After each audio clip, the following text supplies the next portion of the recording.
κύριε Υπουργέ, κύριε Δήμαρχε, κύριοι Αρχηγοί του ΓΕΘΑ και των λοιπόν κλάδων των ενόπλων δυνάμεων, κυρίες και κύριοι, αγαπητοί φίλοι.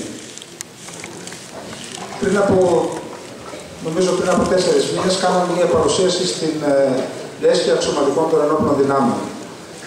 Παρουσιάσαμε το βιβλίο του στρατηγού του κυρίου Παρίσι και μιλώντας για το βιβλίο ως εκδότης είχα πει ότι ένα από τα, δυστυχώς από τα κακό κείμενα στην πατρίδα μας είναι το γεγονός ότι οι αξιωματικοί, οι οποίοι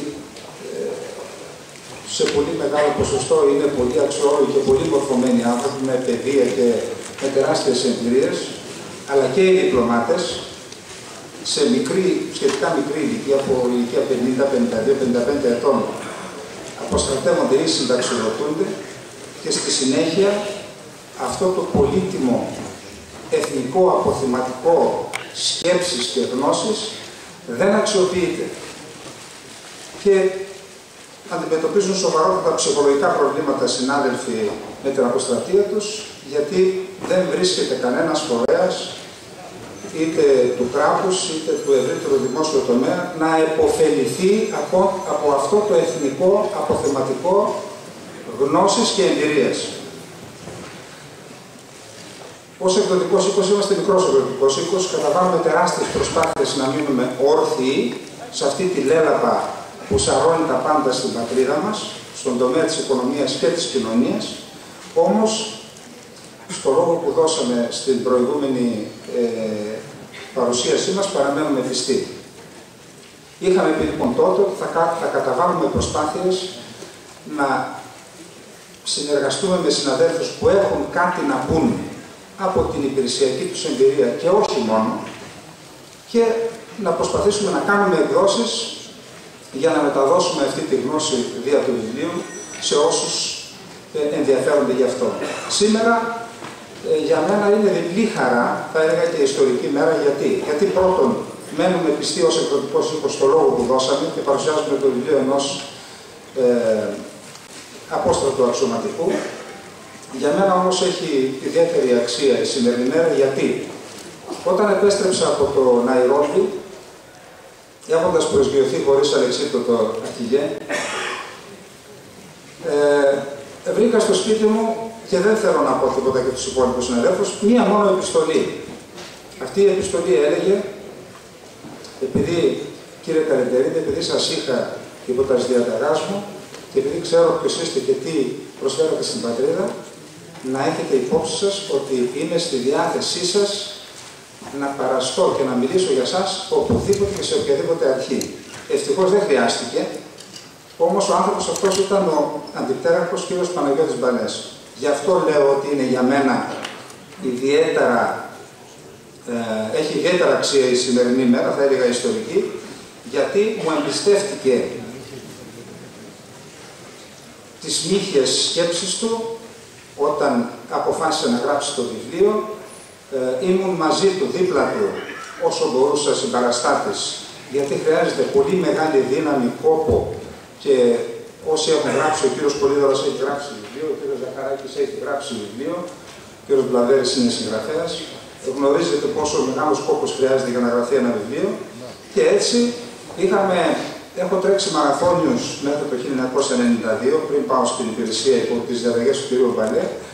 Αυτές τις 50 μέρες είχαμε ένα ιδιαίτερο μαραθώνιο, και για να προλάβουμε τη σημερινή έκδοση, γιατί υπήρχαν λίστα όσα προβλήματα, το βιβλίο κυκλοφόρησε, το πήραμε στα χέρια μας μόλις χθες, και σήμερα είμαστε όλοι εδώ για να παρουσιάσουμε το βιβλίο του κ. Μπαλέ.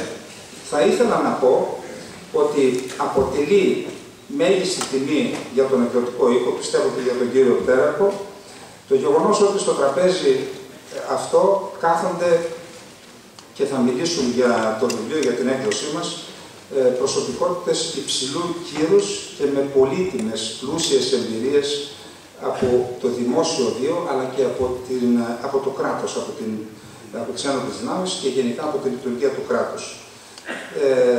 Όπως Όπως βλέπετε, ανάμεσα στους ομιλητές είναι ο πρώην πρόεδρος της Βουλής και υπουργός και νυν βουλευτής, ο κύριος Βύρον Πολύδωρας, συντοπίτης του κυρίου Μπαλέ, γνωστός για την προσφορά του στην πατρίδα μέσα από τον πολιτικό σπίτι, ο κύριος Πολύδωρας.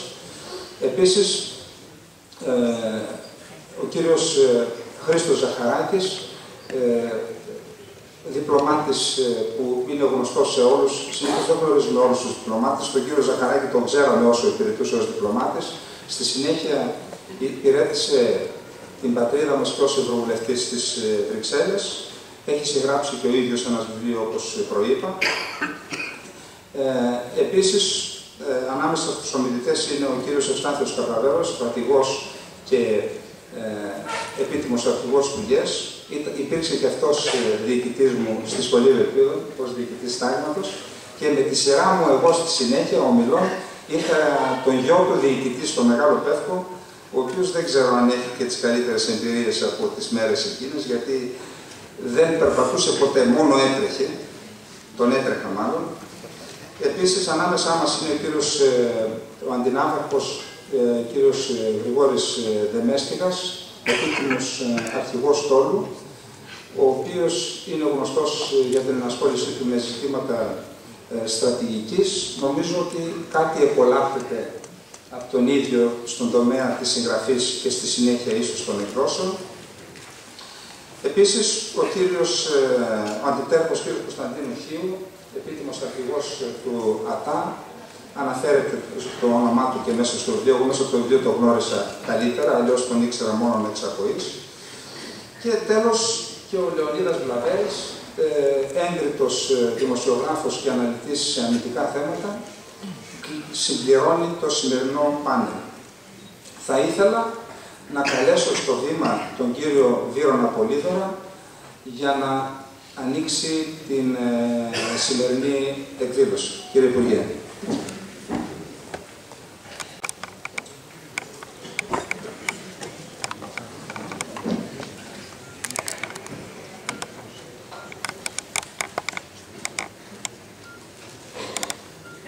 Ευχαριστώ κύριε Καντερίδη.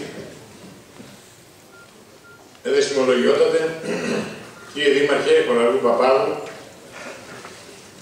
κύριε επίτιμε Αρχηγέ του ΓΕΘΑ και Υπουργέ, κύριοι Αρχηγοί, κύριοι Ανώτατοι Αξιωματικοί, διακεκριμένοι, επίλεκτοι προσκεκλημένοι, κύριοι συμπαρουσιαστέ, είναι εξαιρετική τιμή και χαρά για μένα να μου παραχωρείτε αυτό το βήμα να επικοινωνήσω μαζί σας, παρουσιάζοντας το βιβλίο του Παναγιώτη Μπαλέ, του αντιπτεράρχου Παναγιώτη Μπαλέ, «Παρακαταθήκες των ανέμων», των αετών. Εισαγωγικά, χαιρετίζοντας αυτή την συνάντησή μας,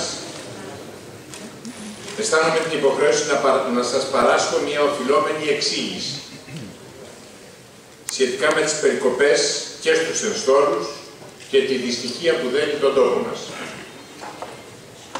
Μια παροιμία των Καμιλιαίων λέει: το καραβάνι προχωρεί όσο και αν τα σκυλιά του χωριού των φελάκων γαβγίζουν. Ψήφισα υπό το κράτος της ανάγκης. Δεν κλαίω. Έβλεπα και βλέπω την αδικία και την αποσυμφετική δύναμη των μέτρων και των πολιτικών αντιμετώπισης της κρίσης. Παρά τα αυτά, ομιλώντας σε αξιωματικούς κατατοπίστων, αλλά και στη συνείδησή μου, εξομολογούμε ότι δεν υπήρχε άλλη λύση. Έπρεπε να εκπληρώσουμε τις υποχρεώσεις μας πρώτα και στη συνέχεια να δούμε την ανταπόκριση από την Τρόικα. Αν επιχειρούσα πάλι μόνος να εκβιάσω μια άλλη διέξοδο, με αγώνα γνώμης που και έδωσα, το καραβάνι πάλι θα προχωρούσε.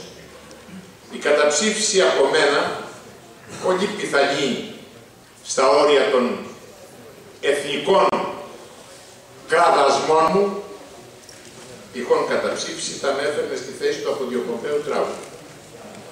Δεν το ήθελα. Ναι, είπαν, ας κρατήσουμε την ελπίδα ζωντανή και βλέπουμε. Οι λύσεις της απελπισίας, ας πούμε, ας περιμένουμε, ας μην βιαζόμαστε. Λίγη ατοχή, λίγη υπομονή ακόμα. Έτσι σκέφτηκα, έτσι σκέφτομαι και τώρα που σας μιλώ.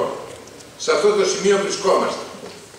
Έτσι φαντάζομαι, όχι φαντάζομαι, είμαι βέβαιος, ότι σκέφτονται, όπως πάντα μέσα στα δύσκολα, και οι αεροπόροι, και οι αξιωματικοί, και οι ένστοχοι.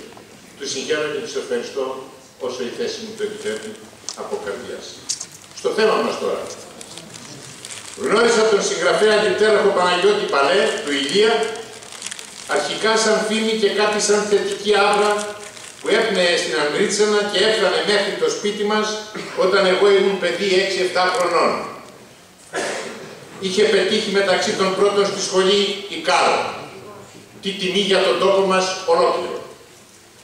Την ίδια χρονιά είχε πετύχει και ο αδερφός μου ο Σωτήρης, πέθανε και συγκινούμε, στην Νομική Αθηνών, ο πρώην πρόεδρος του Δικηγορικού Συλλόγου. Ήσαν και οι δυο τους οι αριστούχοι του Ιστορικού Γυμνασίου Ανδριτσένης. Δεν ήταν το σχολείο εκείνο πρότυπο με κάποια συμβατική έννοια του όρου. Ήταν αρχέτυπο. Με την έννοια ότι ήταν ένα από τα πρώτα 7 γυμνάσια που ιδρύθηκαν στην επικράτεια μόλις την 3η δεκαετία από την αναγέννηση του νέου ελληνικού κράτους και κρατούσε μια συνέπεια, αυστηρότητα και ακρίβεια στα γράμματα, στη διδασκαλία, στην ποιότητα και αξία των μαθητών και καθηγητών, στοιχεία που προσέδιδαν μια αναντικατάστατη προστιθέμενη αξία στην πόλη και σε όλη την περιοχή της ορεινής Ολυμπίας που μετουσιώνονταν σε ένα αίσθημα υπερηφάνειας σε όλη την κοινωνία για αυτό που φιλοξενούσε ή μάλλον για αυτό που κρατούσε στην αγκαλιά της το γυμνάσιο της.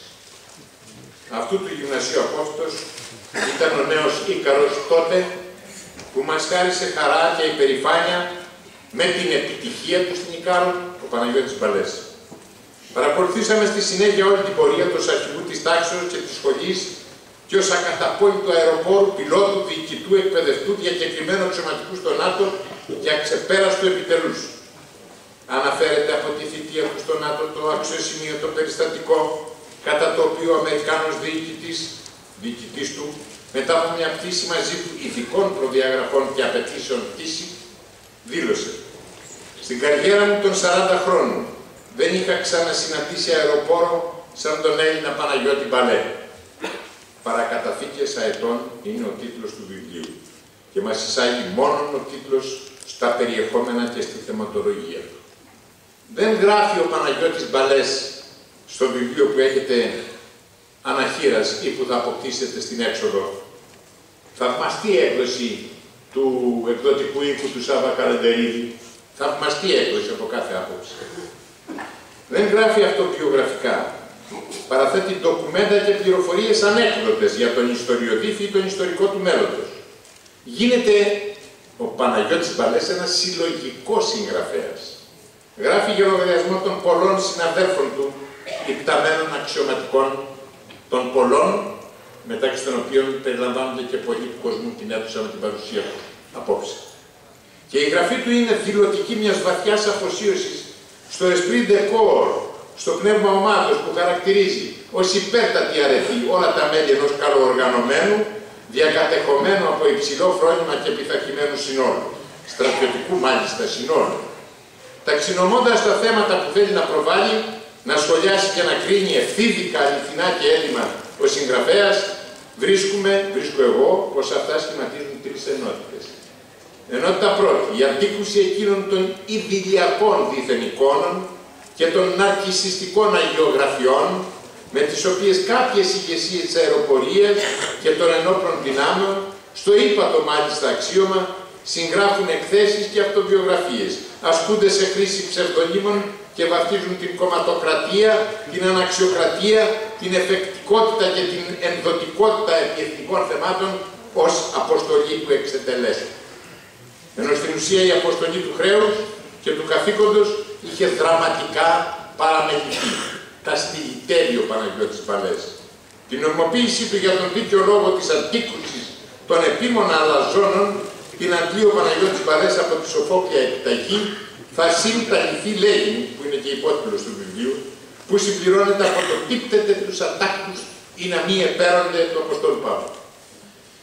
Ενότητα δεύτερη αφορά την περιγραφή των κεισμενών αποτελεσμάτων της πολιτικής της ενδοτικότητας, της εφεκτικότητας που κράτησε μισό τέταρτο του αιώνα, με μόνο διάλειμμα της ανάσχεσης, το διάστημα των 3 ετών, 90-93, όταν τοποθετήθηκε στη θέση της άφατης ενδοτικότητας η αρχή της αποτροπής δια της ισχύως.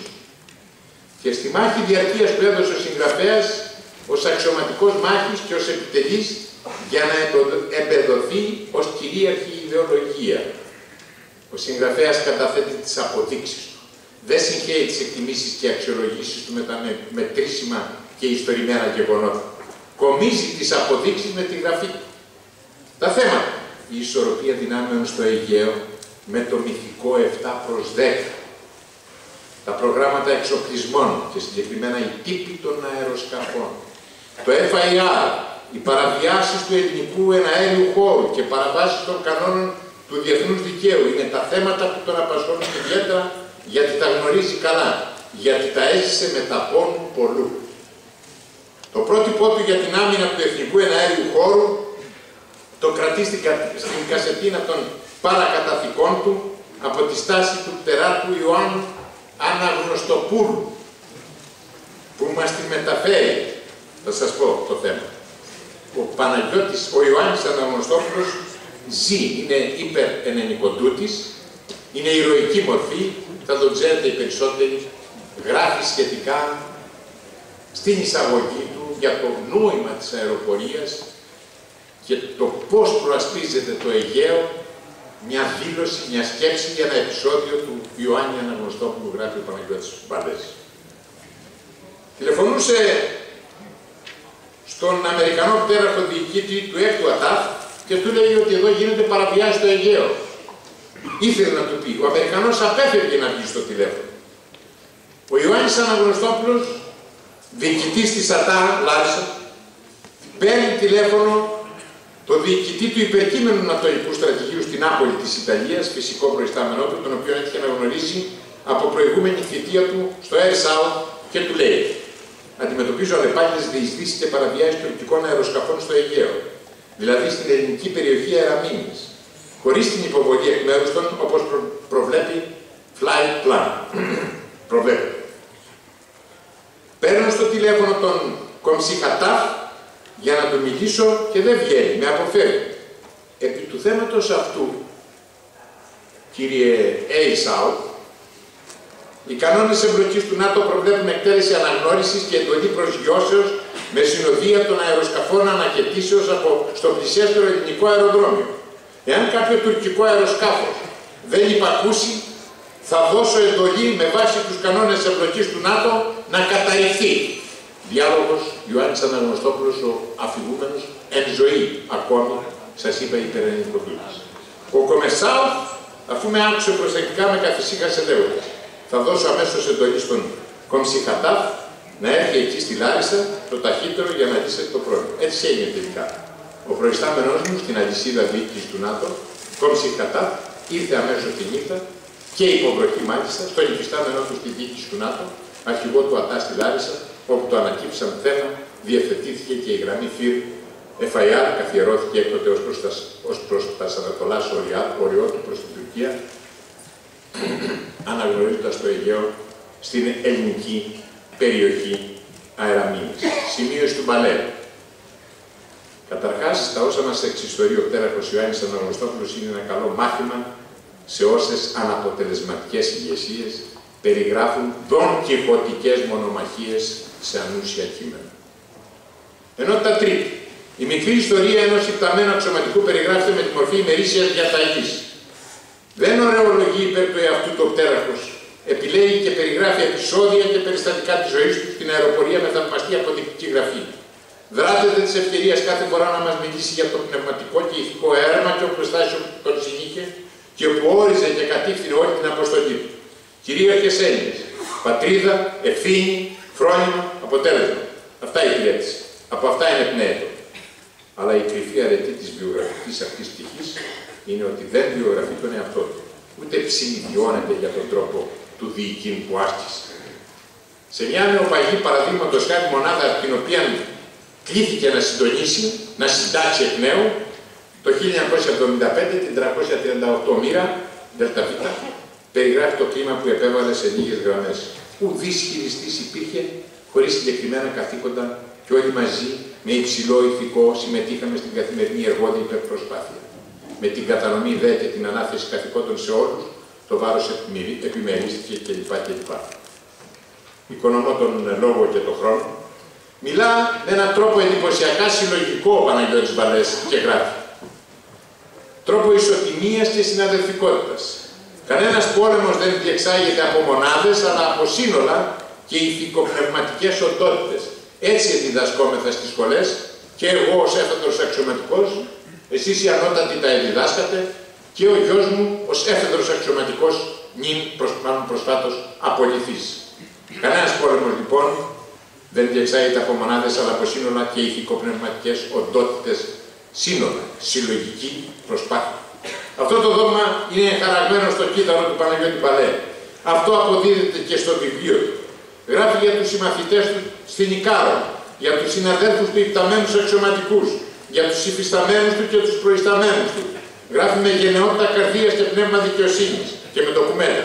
Και όταν φύγει το κεφάλαιο της επέσχυτης κρίσεως αξιωματικού του Ευδοκίμως, τερματίσαντος την σταδιοδρομία του, καταγγέλει τα καταστροφικά και επαθή κομματικά αισθήματα που εκυριάρχησαν στην ψυχή και στη σκέψη των κριτών του και ενδύει την πικρία του με μια θαυμαστή και εντυπωσιάζουσα αξιοπρέπεια, καθώς μας δηλώνει ή μας θυμίζει την επίμονη αφοσίωσή του στο ΕΕΝ υψηκρατή των υπερήφανων ηγετών της αεροπορίας.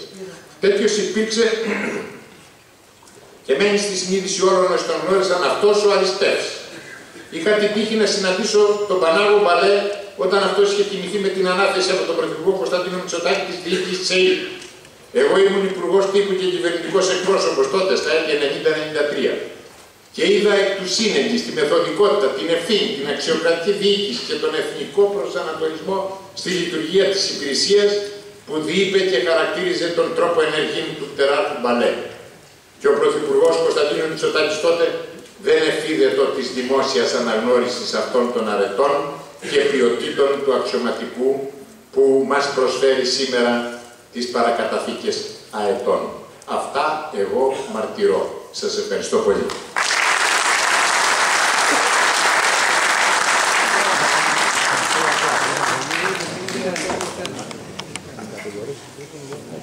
Διαβάζοντας το βιβλίο, εμείς όταν κάναμε την εκδοτική επιμέλεια πριν την έκδοση, αυτό το οποίο διαπίστωσε ο ομιλών είναι ότι πραγματικά προϊόντος του χρόνου οι Έλληνες γινόμαστε φτωχότεροι όσον αφορά την παιδεία και τα γράμματα που μαθαίνουμε. Γιατί το λέω αυτό? Δεν ξέρω αν το αρχέτυπο, είπατε, γυμνάσιο της Ανδρίτσενας έδινε τόσο υψηλό επίπεδο παιδείας. Πάντως θα διαπιστώσετε ότι η γλώσσα του συγγραφέα, πέραν του περιεχομένου για το οποίο θα σας μιλήσουν οι ομιλητές, θα διαπιστώσετε μια γλώσσα, τουλάχιστον ο ομιλών ένιωθε αγράμματος διαβάζοντας και τις λέξεις που χρησιμοποιεί, οι οποίες οφείλουν να ομολογήσουν σε κάποιο βαθμό ήταν και σχεδόν άγνωστες ή δεν τις συναντούμε πλέον στον γραπτό λόγο, στο σύγχρονο γραπτό λόγο. Παρακαλώ τον κύριο, τον πρέσβη επιτιμή, τον κύριο Χρήστο Ζαχαράκη, να πάρει το λόγο. Κύριε πρέσβη.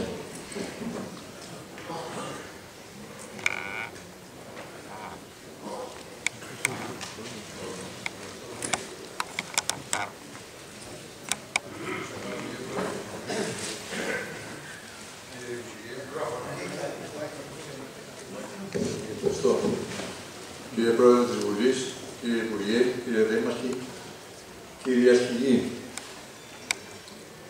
κυρίες και κύριοι, πιστεύω ότι είναι πάντοτε δύσκολο να κρίνει κανείς ένα βιβλίο που όσο και αν, όπως στην προκειμένη περίπτωση, ο συγγραφέας αποφεύγει ή δεν επιθυμεί να το χαρακτηρίσει από μνημονεύματα και αυτοβιογραφία, πάντως είναι βασισμένο σε προσωπικές συμπειρίες και βιώματα και συνεπώς κυριαρχείται από έντονα υποκειμενικά στοιχεία. Ως εκ τούτου, αυτό που τελικά νομίζω ότι έχει ουσιαστική σημασία για τον αναγνώστη είναι κατά πόσο, παρά την υποκειμενικότητά της, η γραφή προβάλλει τα γεγονότα με ακρίβεια και κυρίως με παρησία, κατά τρόπο ώστε να ανταποκρίνεται στην αντικειμενική πραγματικότητα και την ιστορική αλήθεια. Και αυτό ακριβώς είναι το χαρακτηριστικό της γραφής του Τεράρ Κουβαλέ, η παρησία δηλαδή, θωρακισμένη με στοιχειοθετημένα τεκμήρια, με την οποία περιγράφει καταστάσεις όπως τις βίωσε, έχοντας πάντοτε ως μοναδικό γνώμονα το καλώς εννοούμενο συμφέρον της πολεμικής αεροπορίας, την οποία ο ίδιος υπηρέτησε σε κέρυες θέσεις με αφοσίωση και ανεπιφύλακτη προσήλωση στο καθήκον. Πράγμα που επιβεβαιώνεται από την πληθώρα εγκομιαστικών κρίσεων των κατά καιρούς προϊσταμένων του, οι οποίοι δεν φίδονται θετικών σχολείων για την εξέχουσα επίδοση και τη γενικότερη προσωπικότητά του. Η παρησία, λοιπόν, είναι το κύριο χαρακτηριστικό του βιβλίου αυτού, που, όπως είναι προφανές, δεν στοχεύει απλώς στην περιγραφή γεγονότων ή στην επίκριση προσώπων και συμπεριφορών, ή ακόμα περισσότερο στην προσωπική αυτοδιαφήμιση, αλλά αποβλέπει στη δικαίωση απόψεων και προσπαθειών, οι οποίες, κατά την εκτίμηση του συγγραφέως, τρώθηκαν κέρια από την ηγεσία της πολεμικής αεροπορίας σε μία δεδομένη περίοδο. Δεν είναι η πρώτη φορά που ο πέρας κ. Βαλές διατυπώνει δημόσια και με την ίδια πάντοτε τόλμη και παρησία τις επιφυλάξεις και αμφισβητήσεις του ως προς την ορθότητα αποφάσεων και ενεργειών στα ανώτατα κλιμάκια της πολεμικής αεροπορίας. Του λόγου του ασφαλές των σχετικών εκτιμήσεων του Τεράρ Κουβαλέ, μαρτυρούν οι πολυάριθμες προσυπογραφές των λεγόμενων του από πλήστους συναδέλφους του, αλλά και από τρίτους, οι οποίοι δεν διστάζουν μάλιστα να υπερθεματίσουν καμία φορά στην έκφραση της σύμφωνης γνώμης τους. Κυρίες και κύριοι, ελπίζω να κατανοείτε την διστακτικότητά μου να, λόγω αγνίας και αναρμοδιότητος, να επισέλθω στα εσωτερικά δρόμενα, στα interna corporis της πολεμικής αεροπορίας. Γι' αυτό θα περιορίσω τα λίγα αυτά λόγια στις παρατηρήσεις μου σε μια άλλη πτυχή που θίγεται ουσιαστικά στο βιβλίο που βλέπουμε σήμερα.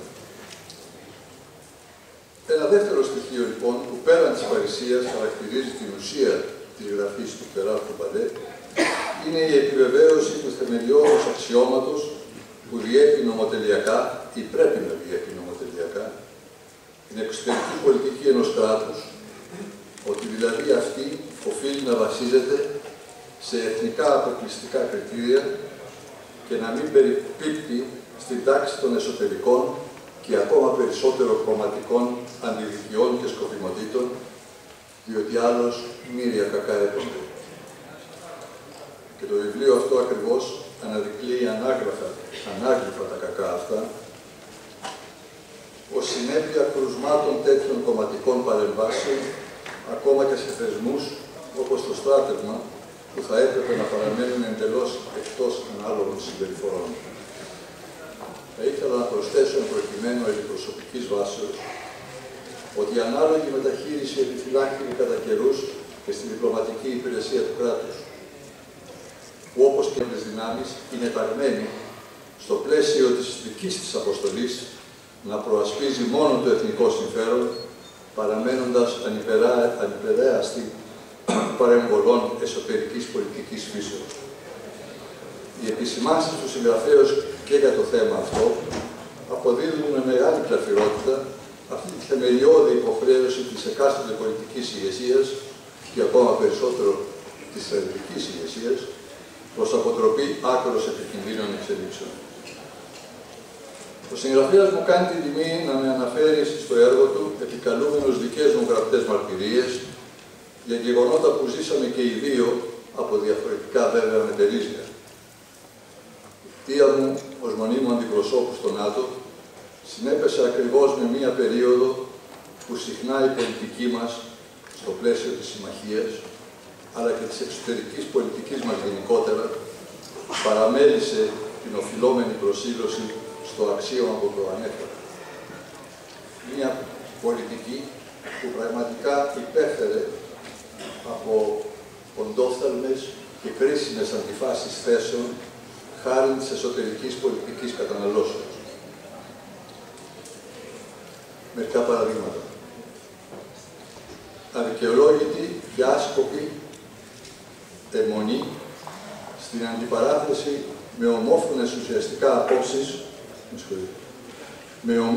ουσιαστικά απόψεις των συμμάχων και μάλιστα κατά τρόπο εντελώς ατελέσφορο για την ικανοποίηση των υποτιθέμενων στόχων μας, εφόσον οι αντιρρήσεις μας για λόγους εντυπώσεων βέβαια δεν προχωρούσαν ασφαλώς στη χρήση του καταστατικού δικαιώματος της κυρίας, αλλά εξυντλούντο ευσχήμως στο άλοθη εντός εισαγωγικών της τεχνικής διευθετήσεως των γνωστών αστερίσκων, ακόμα και όταν αυτή δεν ήταν απαραίτητη.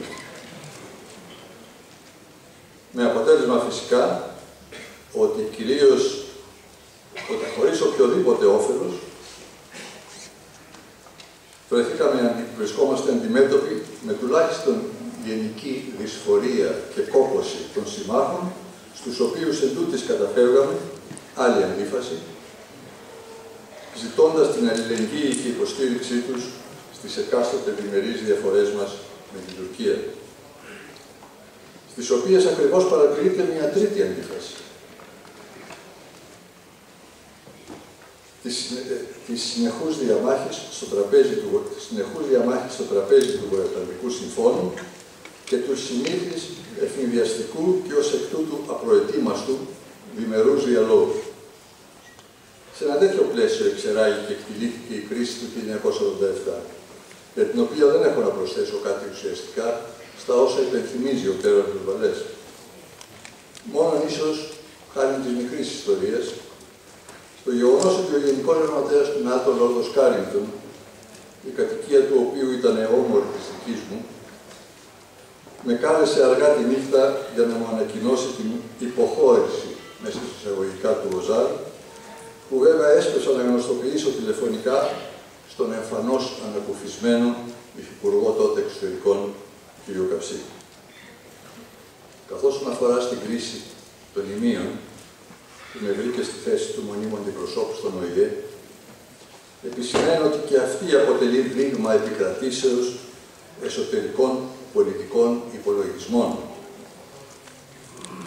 Με την εκ μέρους μας επιλογή διμερούς διάβλου, που οδήγησε στη γνωστή ισορροπημένη δίθεν διευθέτηση αντί της προσφυγής μας στο Συμβούλιο Ασφαλείας, καταστατικό θεματοφύλακα εντούτοις των προνοιών του χάρτου του οργανισμού για τις περιπτώσεις πολέμου ή απειλής ή κινδύνου πολέμου. Αρκεί να αναφέρω ότι η μόνιμη αντιπροσωπεία, η μόνη δραστηριοποίηση της μονίμου αντιπροσωπείας για την περίπτωση αυτή περιορίστηκε στην απλή ενημέρωση του Γενικού Γραμματέως και μάλιστα μετά την επίτευξη της Αμερικανικής εμπνεύσεως και προωθήσεως συμφωνίας. Κυρίες και κύριοι, όλα αυτά προβάλλονται εμπεριστατωμένα στο έργο του τεράρχου Βαλέ, που έτσι αποτελεί, κατά την εκτίμησή μου, σοβαρή και αποκαλυπτική προσθήκη στη πλούσια ελληνική πολιτικοστρατιωτική βιβλιογραφία και αξίζει να μελετηθεί επισταμένος όχι μόνο από τους άμεσα ενδιαφερομένους, αλλά και από το ευρύτερο αναγνωστικό κοινό. Σας ευχαριστώ.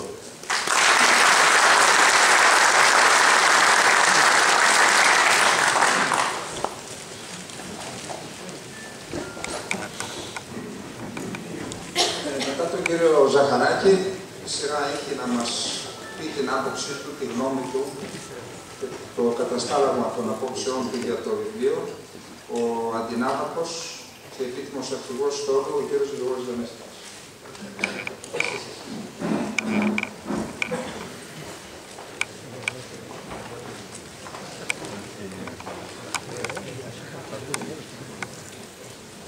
Πανουσιολογιότατε, κύριε Υπουργοί, κύριοι Αρχηγοί, κυρίες και κύριοι.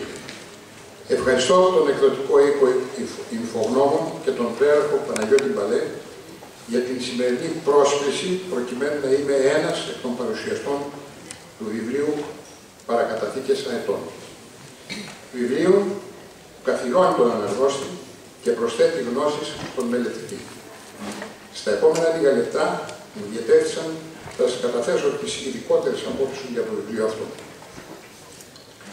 Οι Παρακαταθήκες Αετών του πτεράρχου Παναγιώτη Μπαλέ είναι ένα βιβλίο ενημερωτικό και συγχρόνως ιστορικό, που φωτίζει γεγονότα τα οποία συνέβησαν στο πρόσφατο παρελθόν.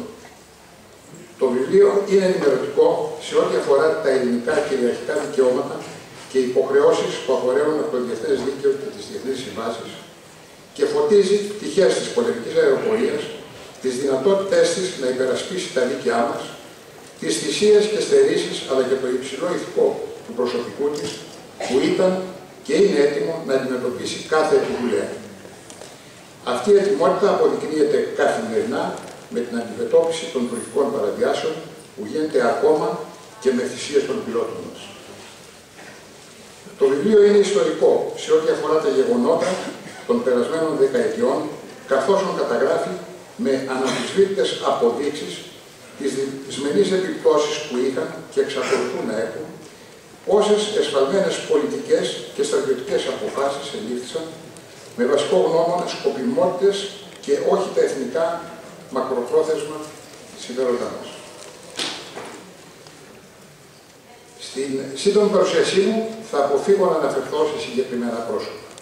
Η ιστορία, διασταυρώνοντας όλες τις κατά καιρούς πληροφορίες με επίσημα έγγραφα και μαρτυρίες, θα τοποθετήσει στη θέση που του αξίζει κάθε έναν που μετήχε στα γεγονότα της πρόσφατης περίοδου και θα κρίνει τις αποφάσεις που ελήφθησαν σε πολιτικό επίπεδο, αλλά και στρατιωτικές αποφάσεις που αφορούσαν στο προσωπικό, τους εξοπλισμούς και το επιχειρησιακό επίπεδο.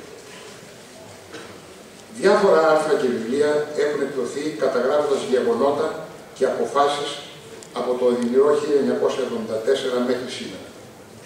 Αυτές οι καταγραφές, για να είναι αξιόπιστες, πρέπει να είναι αντικειμενικές και να φωτίζουν όλες τις πλευρές, άλλως καταλήγουν να καταγράφουν αποθυμένα ή απλώς να δικαιολογούν πράξεις που εζημίωσαν άτομα και ακόμα χειρότερα τη χώρα μας. Αυτές του είδους οι καταγραφές δεν μπορεί να μείνουν αναπάντητες, διότι τότε οι πράξεις γίνονται αποδεκτές και η ιστορία τελικά θα καταγραφεί μονόπλευρα. Σε αυτές τις ιδιωτερείς καταγραφές πρέπει να υπάρχει απάντηση. Αυτή είναι και η μεγάλη σημασία του βιβλίου Παρακαταθήκες Αετών του πτεράρχου Παναγιώτη Μπαλέ, διότι με αποδεικτικά στοιχεία του ιδίου, αλλά και τις γραπτές μαρτυρίες πολλών εξαιρέτων στελεχών της πολεμικής αεροπορίας βασικά αλλά και άλλων, παραθέτει γεγονότα και αποφάσεις που συνετέλεσαν αρνητικά στην απόδοση και πορεία της αεροπορίας μας και κατ' επέκταση είχαν αρνητικές επιπτώσεις στην εξέλιξη των γεγονότων σε ό,τι αφορά την αντιμετώπιση των εθνικών και ιεραρχικών μας δικαιωμάτων. Θα σταθώ σε δύο μόνο γεγονότα από όσα αναφέρονται στο βιβλίο. Στην τουρκική εισβολή στην Κύπρο το 1974 και στην ελληνοτουρκική κρίση το 1987 και τις πολιτικοστρατιωτικές αποφάσεις που επηρέασαν τα γεγονότα. Πέραν αυτών όμως θα αναφερθώ εν συντομία και σε παράγοντες που αφορούν το προσωπικό και υλικό που καταγράφονται θαυμάσια στο βιβλίο και αφορούν άμεσα και αποφασιστικά τα επιχειρησιακά αποτελέσματα και επηρεάζουν ανάλογα την άσκηση της εξωτερικής πολιτικής. 4 σχεδόν δεκαετίες μετά την εισβολή της Τουρκίας το 1974, ο φάκελος της Κύπρου παραμένει κλειστός. Στο σκοτάδι παραμένουν γεγονότα και πράξεις που οδήγησαν σε αυτή την εθνική καταστροφή, ενώ ελάχιστα έχουν φωτιστεί πράξεις γενναίες που αναμφισβήτητα έλαβαν χώρα κατά τα τραγικά γεγονότα του Ιουλίου και Αυγούστου του 1974. Όλα όσα συνέβησαν τότε θα δουν το φως κάποτε, Αυτό το κάποτε όμως, γιατί να μην ήταν χθες, ώστε να διδαχθούμε από τα παθήματα και να μην επαναλάβουμε τα ίδια λάθη σε ανάλογες περιπτώσεις. Λάθη το 1974 στην Κύπρο, λάθη στην κρίση στα ίδια το 1996. Κάποιοι παράγοντες είναι κοινοί και στις δύο περιπτώσεις. Η πολεμική αεροπορία ήταν παρούσα στην Κύπρο με τη μεταφορά των γενναίων καταδρομέων με τα Nor Atlas τη νύχτα της 21ης Ιουλίου του 1974. Αυτή είναι μια χρυσή σελίδα που έγραψαν τα στελέχη της πολεμικής αεροπορίας. Τα περισσότερα από τα προγραμματισμένα για την επιχείρηση Nor Atlas απελειώθησαν προς τη δόξα και σε κάποιες περιπτώσεις με καθαρή πρωτοβουλία των πιλότων που παρεβίασαν τις εντολές που είχαν. Τιμή και δόξα στους γενναίους που μετήχαν στην αποστολή, ενώ κυβερνήτες και πληρώματα είχαν επίγνωση των κινδύνων και ότι μόνοι τους, χωρίς συνοδεία, έπρεπε να κάνουν την πολύτιμη μεταφορά των καταδρομών. Όμως, η πολεμική αεροπορία θα μπορούσε να καταφέρει αποφασιστικά χτυπήματα στις τουρκικές δυνάμεις, εάν αποφασίζονταν να χρησιμοποιηθούν τα προσφάτως τότε παραληφθέντα αεροσκάφη Phantom, τα οποία υπερήχαν σαφώς των παλαιών αεροσκαφών της τουρκικής αεροπορίας. Πιλότοι εκπαιδευμένοι στις ΗΠΑ, αποφασισμένοι να υπερασπιστούν την Κύπρο, δεν χρησιμοποιήθησαν, καθώς ελήφθησαν αντίθετες αποφάσεις από την ηγεσία. Ο πόλεμος βέβαια δεν κηρύσσεται από τους στρατιωτικούς, αλλά από την πολιτική ηγεσία. Αλλά ποια πολιτική ηγεσία υπήρχε? Ουσιαστικά καμία, αφού οι αποφάσεις έπρεπε τελικά να ληφθούν από τον αόρατο δικτάτορα. Βέβαια το ίδιο συνέβη και με σύγχρονες μονάδες του πολεμικού ναυτικού που παρέμειναν στην αδράνεια, ενώ κυβερνήτες και πληρώματα, όπως και στην αεροπορία, εφλέγονται να σπέρσουν στην Κύπρο.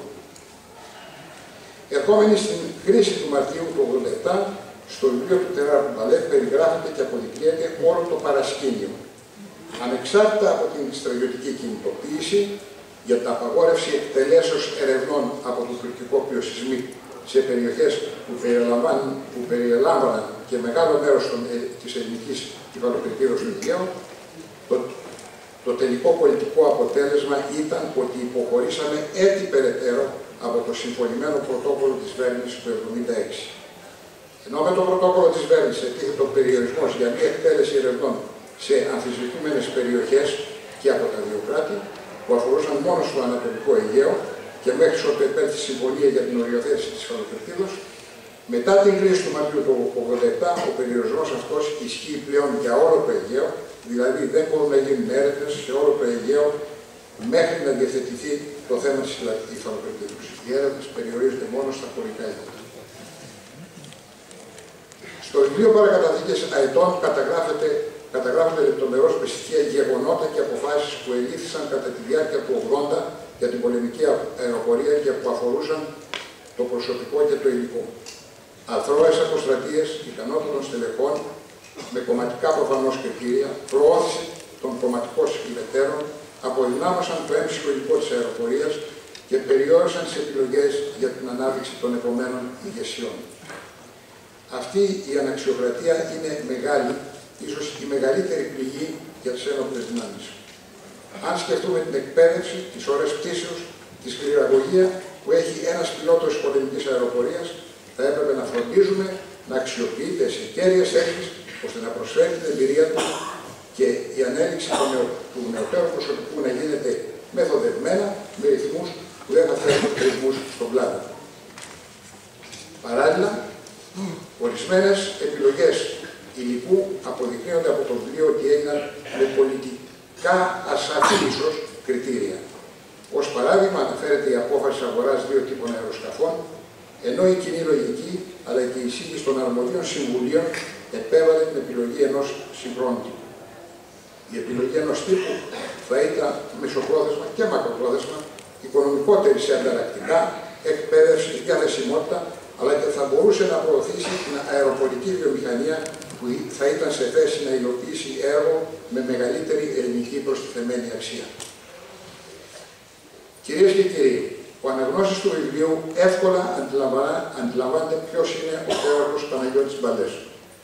Ένας αξιωματικός ευσυνείδητος, εργατικός, με τεράστια επιχειρησιακή και επιτελική πείρα.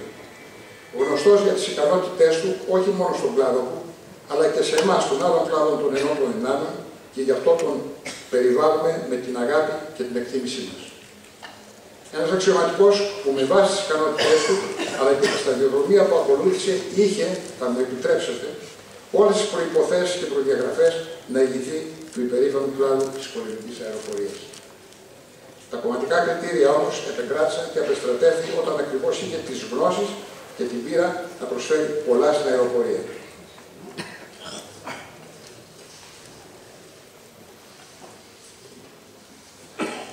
Ευτυχώς οι εμπειρίες του αυτές δεν πήγαν χαμένες, γιατί κατά την περίοδο 90-93 εξοφλήθηκε στην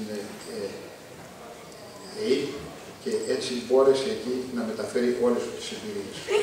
Πιστεύω, κύριε Πέορχε, ότι το βιβλίο σας θα πρέπει να το διαβάσει κάθε Έλληνας, αλλά και να το μελετήσει όχι μόνο ο πιλότος, το στέλεχος πολεμικής αεροπορίας, αλλά και όλα τα στελέχη των ενόπλων δυνάμεων. Σας ευχαριστώ.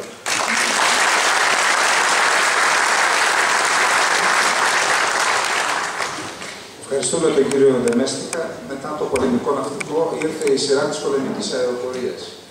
Παρακαλώ τον αντιτέραχο, τον κύριο Κωνσταντίνο Χίου, να έρθει στο βήμα.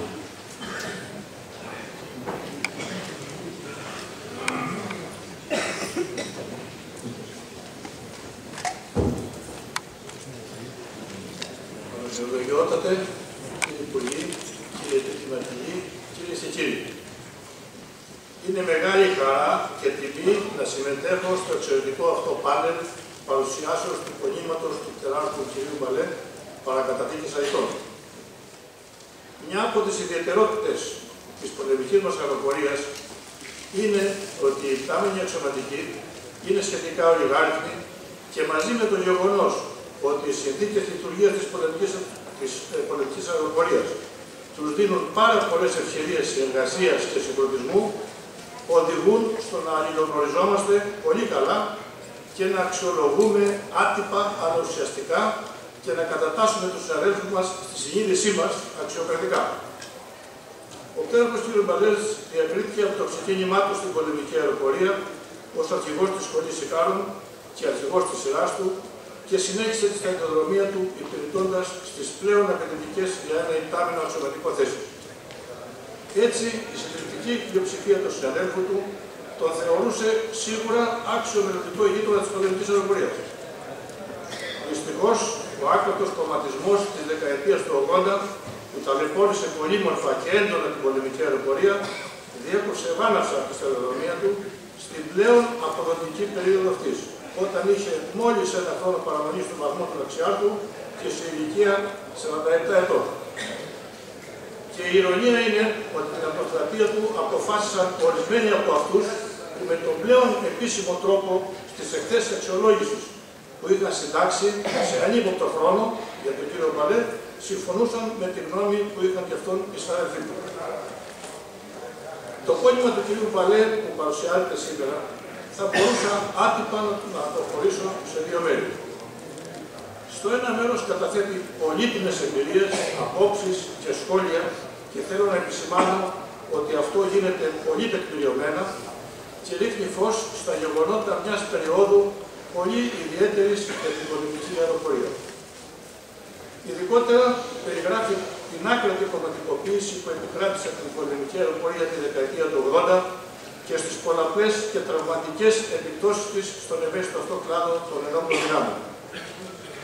Παραθέτει προσωπικές εμπειρίες από την κρίση του 1974, τις υπάρχουσες δυνατότητες χρησιμοποίησεως των νεοποκτηθέντων τότε αεροσκαφών Phantom, που θα μπορούσε ενδεχομένως να ανατρέψει τα αποτελέσματα της τουρκικής εισβολής στην Κύπρο και που δυστυχώς έμειναν ανεκμετάλλευτες.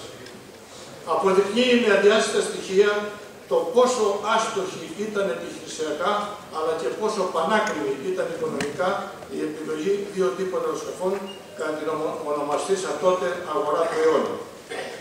Περιγράφει την κρίση φιάσκο του 1987 και τις εθνικές υποχωρήσεις τις οποίες οδήγησε τελικά την χώρα μας.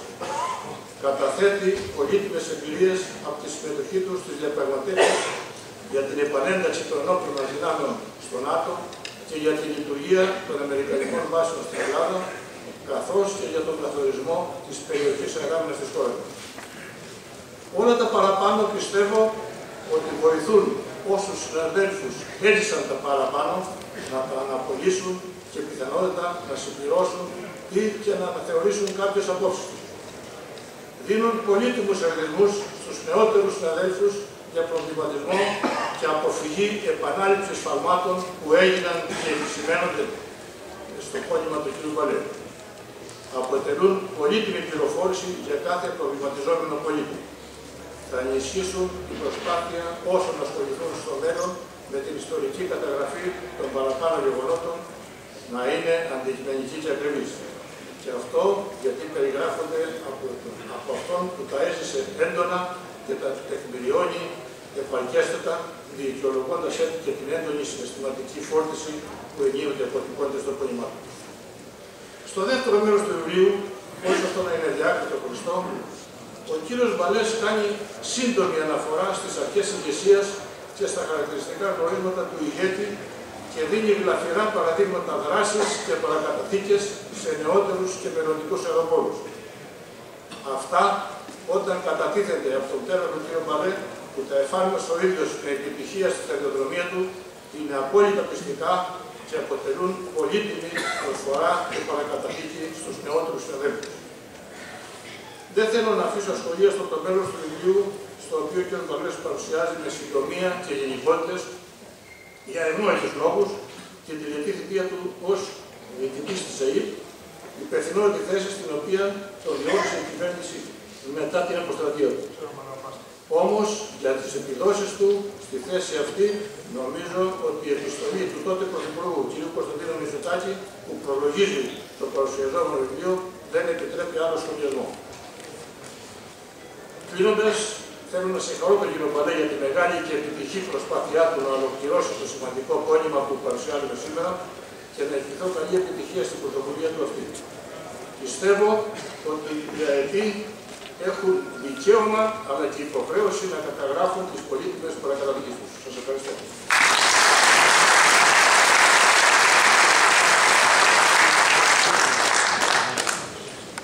Ευχαριστούμε κύριε Χίου, κύριε Τέρνε. Σειρά έχει ο έγκριτος δημοσιογράφος και στρατιωτικός και στρατηγικός αναλυτής, ο κύριος Λεωνίδας Βλαβέρης. Λεωνίδα.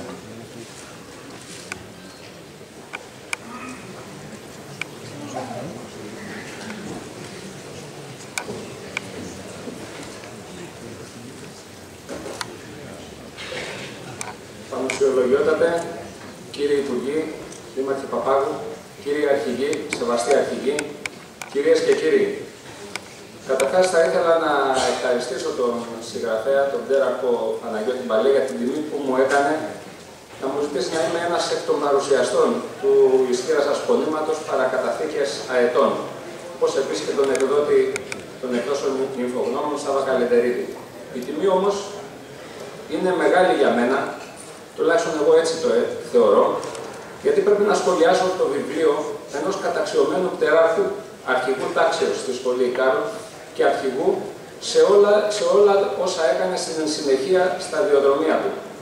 Καθήμενος μεταξύ τριών καταξιωμένων και σεβαστών αρχηγών, χαρακτηριστικό των οποίων για μένα είναι ότι έδειξαν αντρίκια στάση και όταν χρειάστηκε, αποδεικνύοντας ότι δεν στόχευαν στη μακροημέρευση στο συγκεκριμένο αξίωμα που είχαν, όπως άλλοι, αλλά στην παραγωγή έργου που εκείνοι πίστευαν ως σωστό για τους κλάδους τους, μη αποδεχόμενοι παρεμβάσεις στο έργο τους αυτό, καθώς επίσης ενός καταξιωμένου διπλωμάτη, το βιβλίο του οποίου το έχω διαβάσει και είναι συγκλονιστικό, και ενός πολιτικού, μοναδικού ίσως γνώστη του κώδικα Μπουσίντο, των Ιαπώνων Σαμουράι. Και αυτό στην εποχή μας πιθανόν να λέει πολλά. Εγώ, κυρίες και κύριοι, είμαι ένας απλός έφεδρος μηνίας, ειδικονόμος στην ειδικότητα. Υπηρέτησα την πατρίδα μου 24 μήνες. Από μια υπεύθυνη θέση της πολεμικής αεροπορίας που μου έκανε την τιμή να μου δώσουν με δικαίωμα υπογραφής και σφραγίδας. Είμαι πολύ περήφανος για τη θητεία μου αυτή, αλλά δεν μπορώ, ακριβώς λόγω αυτής της θέσεως, να κρίνω πιλότους και αρχηγούς. Άλλοι είναι οι πλέον αρμόδιοι. Είμαι όμως 24 χρόνια δημοσιογράφος, μέλος στην ΕΣΥΑ, τα οποία 22,5 χρόνια συνεπόμενα από τα τέλη του 89 είμαι διαπιστευμένος στο Υπουργείο Εθνικής Άμυνας. Επομένως, με την ιδιότητά μου αυτή, μπορώ να πω, συμβάλλοντας στη συζήτηση, κάποια πράγματα τα οποία έχω δει και έχω υπάρξει μάρτυρας. Από το βιβλίο του Πτεράρχου Μπαλέ, «Παρακαταθήκες αετών», που πρέπει όλοι να το διαβάσουμε, εγώ το ξεφύλισα στην αρχή μέσα στο τρένο. Στη συνέχεια το διάβασα σε 2 βράδια. Στέκομαι σε 2 σημεία, τα οποία θα ήθελα να μεταφέρω και προς εσάς.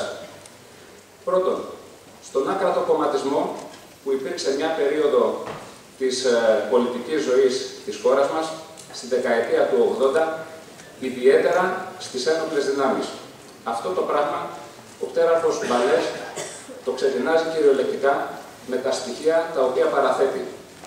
Στοιχεία τα οποία παρατίθενται με χειρουργική ακρίβεια. Με ένα νηστέρι το οποίο κόβει ακριβώς τα καρκινώματα που πρέπει και τα αφαιρεί. Εμένα τουλάχιστον αυτή την εντύπωση μου έδωσε.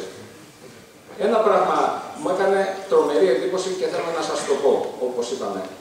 Μέσα σε μια οκταετία, όπου κάποιοι βρίσκονταν στην ηγεσία της πολεμικής αεροπορίας και των ενόπλων δυνάμεων, περισσότερα από 200 στελέχη πολύτιμα της πολεμικής αεροπορίας, 230 αν θυμάμαι καλά το νούμερο, από το βαθμό του Σμινάρχου μέχρι το βαθμό του Πτεράρχου, αποστρατεύτηκαν για να προωθηθούν κάποιοι. Θυμάμαι, τον καιρό που υπηρετούσα εγώ, είχε γίνει μεγάλο στόρυβο στη μονάδα, γιατί τότε, στις τότε κρίσεις, 16 μήναχοι αποστρατεύτηκαν προκειμένου να επιλεγεί ένας κατά τον γνωστό τσιμπητό τρόπο, όπως γνωρίζετε όλοι, και να προαχθεί αυτός. 16 μήναχοι. Ο ανθός της πολεμικής αεροπορίας στη χρονιά εκείνη αποστρατεύτηκε για να προωθηθούν κάποιοι άλλοι. Ονόματα πιστεύω δεν χρειάζεται να πούμε εδώ πέρα. Όσοι είσαστε αεροπόροι γνωρίζετε καλύτερα από μένα. Η μία αεροπόροι, διαβάστε τα στο βιβλίο. Είναι μια ευκαιρία για να το διαβάσουμε. Θέλω να σταθώ σε ένα δεύτερο σημείο που εμένα ως δημοσιογράφο μου έκανε ιδιαίτερη εντύπωση. Ίσως γιατί ο πτέραρχος Μπαλές έκανε την μεγάλη τιμή για μένα να συμπεριλάβει ένα κομμάτι της δουλειάς μου στο περιοδικό που δούλευα τότε, το Πόλεμος και Ιστορία, μέσα στις σελίδες του βιβλίου αυτού. Αφορά μία έρευνα που είχαμε ξεκινήσει τότε στο περιοδικό με την προτροπή του φίλου και αείμνης του σήμερα Γιώργου Χριστογιαννάκη, να ξεκινήσουμε μία έρευνα σχετικά με την μία αποστολή στην Κρήτη των αεροσκαφών F4 Phantom. Αφορμή για την έρευνα τον Ιούλιο του 1974 φυσικά. Αφορμή για την έρευνα αυτή είχε αποτελέσει προγενέστερη έκπληξή μου στην Κύπρο. Είχε αποτελέσει μια έκπληξη που είχα νιώσει όταν σε κάποια από τις εκδηλώσεις της Προεδρίας της Δημοκρατίας, σε μια δεξίωση για την αποκατάσταση της Δημοκρατίας, έβλεπα κανονικότατα, αρχηγούς των κλάδων της τελευταίας χούντας του Ιωαννίδη να μετέχουν κανονικά στις εκδηλώσεις για την αποκατάσταση της Δημοκρατίας, στην δεξίωση. Ξεπλάγει. Ρώτησα, έμαθα, δημοσιογράφος ήμουνα, εύκολα μπορείς να ρωτήσεις, εύκολα μπορείς να πάρεις απαντήσεις και πληροφορήθηκα έκπληκτος ότι αυτό γίνεται διότι οι συγκεκριμένοι κύριοι, νομίζω όχι όλοι, αλλά αρκετοί εξ αυτών, έφεραν τον τίτλο του επιτήμου. Και φέροντας τον τίτλο αυτό, υποχρεούτο η Προεδρία της Δημοκρατίας με βάση το πρωτόκολλο να τους προσκαλεί. Στο πλαίσιο λοιπόν αυτού του ψαξίματος γνωρίστηκα με τον πτέραρχο Μπαλέ προκειμένου να δούμε τι είχε γίνει τότε σε αυτή την αποστολή, την μία αποστολή των Phantom στην Κύπρο, η οποία, όπως προελέχθη προηγουμένως, μπορούσε πολύ καλά, πολύ σωστά, εάν είχε χρησιμοποιηθεί, να άλλαζε το ρου της ιστορίας τότε.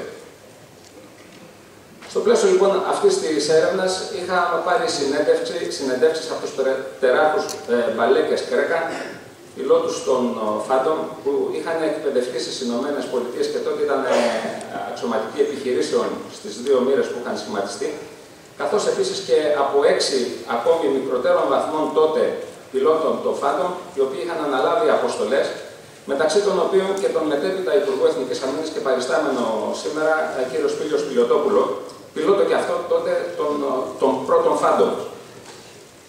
Εν συντομία και για τους μη γνωρίζοντες, τότε την εποχή αυτή το 1974 είχαμε παραλάβει και ήταν ετοιμοπόλεμα 22 αεροσκάφη Phantom. Τότε, τον Ιούλιο του 1974, δόθηκε εντολή σε 2 τετράδες Phantom να εξοπλιστούν με βόμβες και να αναλάβουν ρόλο διώξεως βομβαρδισμού, επιθετικές αποστολές δηλαδή, μετασταθμεύοντας στο προκεχωρημένο για την αποστολή του αεροδρόμιο του Ηρακλείου, έτοιμα να αναλάβουν να φύγουν για την Κύπρο. Άλλα 2 αεροσκάφη, άλλα 2 Phantom είχαν μετασταθεί μέσα στο αεροδρόμιο της Τανάγρας με αποστολές ανακαιτήσεως στο Αιγαίο. Να σας θυμίσω ότι εμείς είχαμε μεν τότε 22 ετοιμοπόλεμα Phantom, οι Τούρκοι δεν είχαν κανένα. Να θυμίσω επίσης ότι εμείς είχαμε σε όλα τα αεροδρόμια ενισχυμένα καταφύγια shelter από μπετόν, οι Τούρκοι δεν είχαν τίποτε.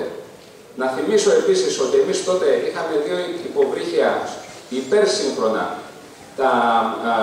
το τύπου 209, τα οποία είχαν φύγει για την Κύπρο και αυτά ανακλήθηκαν μερικές δεκάδες μίλια πριν ρίξουν τις τορπίλες στον τουρκικό στόλο, στα τουρκικά αποβατικά. Η επίσημη αιτιολογία τότε του γιατί δεν χρησιμοποιήθηκαν αυτά τα ετοιμοπόλεμα Phantom, που πιθανόν να άλλαζαν το ρου των εξελίξεων και των επιχειρήσεων στην Κύπρο, ήταν ότι η μοίρα δεν ήταν ετοιμοπόλεμη και γι' αυτό δεν χρησιμοποιήθηκε. Ομολογώ ότι όταν αυτό το άκουσα και το γράψαμε, εξεπλάγει. Πώς είναι δυνατόν, σκέφτηκα εγώ, ο μη πιλότος, ο μη ειδικός, να έχουμε 22 ετοιμοπόλεμα αεροσκάφη, πιλότους αποφασισμένους να δαγκώνουν τα σίδερα, να έχουν πάει να έχουν κοινωνήσει την παραμονή πριν φύγουν για την αποστολή, γιατί δεν ξέραν αν θα γυρίσουν πίσω, και κάποιοι να τους προδίδουν, μη επιτρέποντάς τους να φύγουν και να εκτελέσουν την αποστολή αυτή για την οποία είχαν ξεκινήσει και ήκουσαν έτοιμοι ψυχολογικά να πάνε και να πεθάνουν. Να εκτελέσουν την αποστολή και να πεθάνουν. Ήταν έτοιμοι. Όλοι μου το έλεγαν. Το έβλεπα στα μάτια τους. Και δεν είχαν κανένα λόγο να πούνε ψέματα. Πώς μπορεί λοιπόν να λες, αφού έχεις αναθέσει τις αποστολές αυτές, ότι η μοίρα δεν είναι ετοιμοπόλεμη? Αυτά τα γράψαμε στο περιοδικό τότε. Πήραμε μια απάντηση από τον τότε αρχηγό τακτικής αεροπορίας, όπου αναγκάστηκα να του απαντήσω επίσης. Δεν θέλω να σας κουράσω, όλα αυτά υπάρχουν μέσα στο βιβλίο του τεράρχου Μπαλέ και γι' αυτό σας τα αναφέρω και εγώ. Θέλω να σταθώ μόνο στο εξής. Σε μένα, στον μη ειδικό, μου έκανε τρομερή εντύπωση πώς μπορεί να δοθεί αυτή η απάντηση από έναν αεροπόρο, ο οποίος έχει πολεμήσει σε άλλες εποχές, και να πει ότι η μοίρα δεν ήταν ετοιμοπόλεμη, οι πιλότοι δεν ήταν ετοιμοπόλεμοι, τα αεροσκάφη δεν ήταν ετοιμοπόλεμα. Είναι, με το δικό μου φτωχό μυαλό, σαν την εποχή που παραλαμβάναμε τα super duper αεροσκάφη F-16 Block 52 Plus και δεν ξέρω και εγώ τι άλλο, και είχαμε παραλάβει 10-15 αεροσκάφη στη Σούδα, να γινόταν πόλεμος και η τότε ηγεσία της αεροπορίας να έλεγε αυτά τα αεροσκάφη δεν θα τα χρησιμοποιήσουμε στον πόλεμο. Θα τα αφήσουμε εκεί να λιάζονται στη Σούδα και να τα καταστρέψει πιθανόν η τουρκική αεροπορία με μια επίθεση που θα κάνει. Αυτά τα πράγματα δεν λέγονται και δεν γίνονται από επαγγελματίες. Κι όμως έγιναν. Οι πιλότοι των Phantoms ήταν ετοιμοπόλεμοι και αποφασισμένοι. Τα πληρώματα των υποβρυχίων το ίδιο. Κάποιοι όμως, κατά την ταπεινή μου άποψη, είχαν τα δικά τους σχέδια για την επόμενη μέρα και αποφάσισαν να πούν και να δικαιολογηθούν ότι τα Phantom δεν ήταν ετοιμοπόλεμα, η μοίρα δεν είχε αξιολογηθεί επιχειρησιακά από το ΑΤΑ και όλα αυτά. Ας είμαστε σοβαροί. Στο βιβλίο υπάρχουν οι λεπτομέρειες αυτές, όπως προείπα, και σας προτρέπω να το διαβάσετε. Επίσης, κάτι άλλο, μια λεπτομέρεια, γιατί πιστεύω απόλυτα εξώνυχος το λέοντα. Στο βιβλίο του Πτεράχου Μπαλέ, σε κάποιο σημείο υπάρχει μια επιστολή, νομίζω, στο ηλεκτρονικό ταχυδρομείο, ενός απόστρατου Πτεράχου, αντιπτέραχος είναι, ο οποίος, όταν ο Πτέραχος Μπαλές ήταν αρχηγός της τάξεως τριτοετής και τελείωνε, εκείνος ήταν πρωτοετής. Και τον αποκαλεί αυτός ο Πτέραχος, τον άλλον Πτέραχο, ήταν ο Θεός μας. Εμένα, κυρίες και κύριοι, αυτό με συγκλώνησε. Και δεν με συγκλώνησε με την έννοια ότι κοίταξε να δεις τι είναι η στρατιωτική, πού είναι κολλημένη κτλ. Όχι. Εμένα με συγκλώνησε διότι ο καταξιωμένος Πτέραχος αναγνώρισε τον άλλον Πτέραχο και τον λέει 40 χρόνια μετά ήταν ο Θεός μου.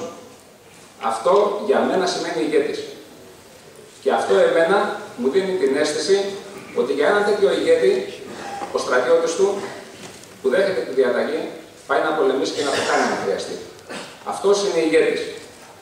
Και κάτι τελευταίο για να κλείσω, για να μην σας τρώω το πολύτιμο χρόνο σας. Ηγέτης επίσης με κεφαλαίο ήταν, πρέπει πάντα να έχει υπόψη του και τα λόγια που είπε ο μεγάλος στόλαχος και ελευθερωτής των νησιών του Ανατολικού Αιγαίου στους Βαλκανικούς πολέμους του 12-13 που γιορτάζουμε φέτος τα 100 χρόνια, ο ναύαρχος Παύλος Κουντουριώτης προς τον τότε βασιλιά πριν αναχωρήσει για το Αιγαίο, για το Βόρειο Αιγαίο από το Φάληρο, που του είπε σε ελεύθερη απόδοση ότι κοίταξε να δεις, βασιλιά μου, τα πλοία, το στόλο, δεν τον έχουμε μόνο για επιθεωρήσεις, τον έχουμε για να πολεμάει και αν είναι ανάγκη, κάποιο πλοίο μπορεί να βυθιστεί. Αυτός είναι ηγέτης, να παίρνει το έλογο ρίσκο, όπως έπαιρνε σε όλη τη σταδιοδρομία ο Πτέραχος Μπαλές, με δικιά του ευθύνη, κρίνοντας με βάση την συγκεκριμένη χρονική στιγμή και με την εμπειρία του. Πτέραχε Μπαλέ, αρχηγέ, ένυψη κρατήν. Σας ευχαριστώ πολύ.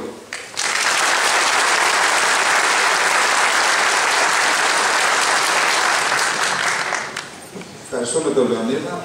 Ήρθε η σειρά του επίτιμου αρχηγού ΓΕΣ, του στρατηγού κ. Στάθιου Καπραβέλα.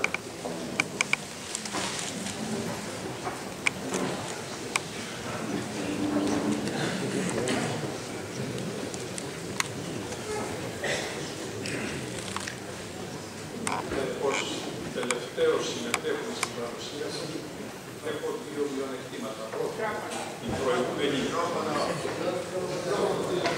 Οι προηγούμενοι ομιλητές εκάλυψαν πλήρως το αντικείμενο και επομένως δεν έχω πολλά να προσθέσω. Και δεύτερον, και τούτο το αναλόγιο είναι λίγο κοντό για μένα.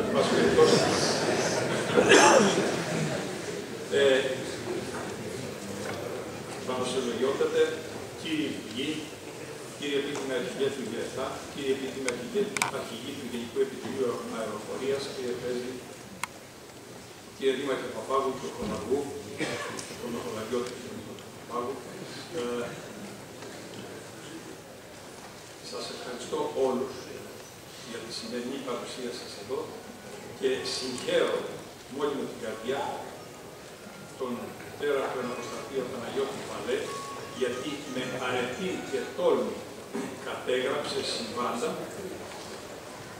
και τα κατέγραψε χωρίς ωρεοποίηση, χωρίς προσπάθεια διαφοροποιήσεως, που σημάδεψαν με συνέπειες μια κρίσιμη περίοδο για τη χώρα μας, που συνέπεσε με την ενεργό δική του δράση στην πολεμική αεροπορία και στη συνέχεια στην Εθνική Υπηρεσία Πληροφοριών. Συγχαίρω επίσης τον εκδοτικό οίκο Ινφογνώμων και τον Σάβα Καλετερίδη, παλιό μαθητή μου από τη Σχολή των Ευεπίδων και μετέπειτα διοικητή του Ιούμ για ένα διάστημα, και τον συγχαίρω γιατί ανέλαβε την επιμέλεια, σωστή επιμέλεια και έκδοση αυτού του βιβλίου. Τους ευχαριστώ για την πρόσκληση να συμμετάσχω στην παρουσίαση αυτού του βιβλίου, καταθέτοντας τις δικές μου κρίσεις και απόψεις μετά από τις καταπληκτικές πράγματι ομιλίες των προλαλισσάντων που εκάλυψαν το θέμα στην πληρότητά του.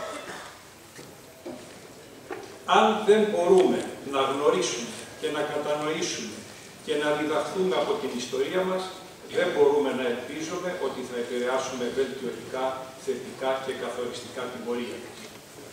Η χρονική περίοδος που καλύπτει η κατάθεση, γιατί την θεωρώ κατάθεση, ψυχής του Παναγιώτη Μπαλέ μας κληροδότησε πολλά διδάγματα.